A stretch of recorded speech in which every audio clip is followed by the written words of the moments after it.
360. 6 minutes au cœur de l'info. Bienvenue dans votre chronique 360. Alors on poursuit notre programme, on va dire écologique, après avoir parlé de l'écogîte à Dolignon en Thiérache. On s'intéresse cette fois au quartier écologique. Ça se passe du côté de Fourmies.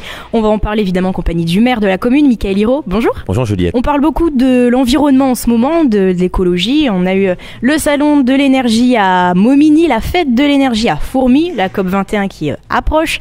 Donc l'environnement, en tout cas la sauvegarde de l'environnement et la réduction de sa consommation en énergie en général. Donc là, c'est vraiment au cœur des débats en ce moment. Et vous avez un projet, celui au niveau de l'Espérance à Fourmies, du quartier, donc de faire un quartier écologique. Alors, en quoi ça consiste en fait un quartier écologique ? Oui, Juliette. Alors tout d'abord, vous savez qu'on a été retenu dans le contrat de plan État-région 2015-2020.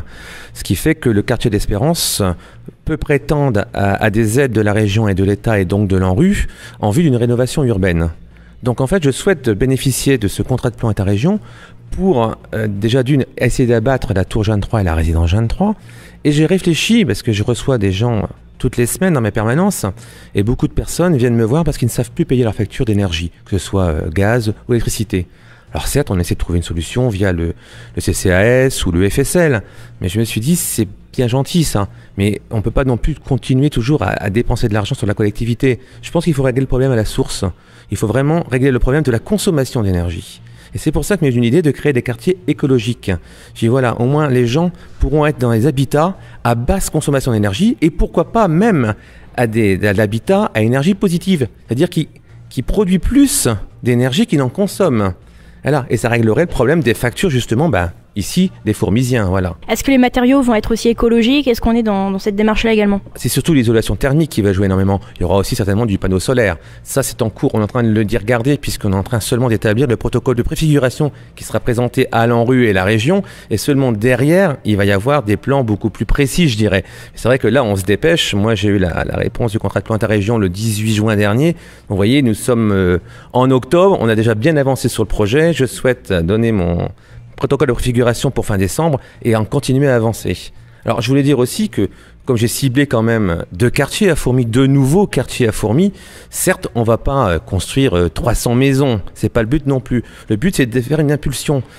En faisant ces quartiers écologiques, on pourra attirer d'autres de privés, que ce soit vous, pourquoi pas Juliette, de vouloir construire dans ce quartier-là et vous aussi construire des maisons écologiques et pourquoi pas cette fois-ci à énergie positive. C'est vraiment créer une dynamique. Un projet qui a un côté environnemental, économique, social également. Social, c'est vraiment un geste social en faveur du pouvoir d'achat des Fourmisiens. Quand vous arrivez à baisser sérieusement les factures d'énergie, croyez-moi, quand je vois les gens qui ont des factures d'eau ou d'électricité qui sont énormes, moi je vois des gens qui viennent avec des factures d'eau de 800 €, et vous dites c'est pas possible, je peux comprendre qu'ils soient dans la misère, c'est complètement impossible. Alors je pense qu'il faut aussi en même temps changer les comportements. D'accord, donc c'est travailler un peu les mentalités.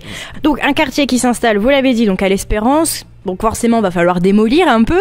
Comment ça va se passer ? Enfin, en tous les cas, les gens, comment vous comptez les reloger, etc. Il y a, je pense aussi, beaucoup de questions par rapport à ça. Ça va être un gros travail. Qu'il y aura une cellule qui va être de toute façon mise en place au sein de la mairie avec le CCAS. Mais le but de l'opération, c'est de construire avant de démolir.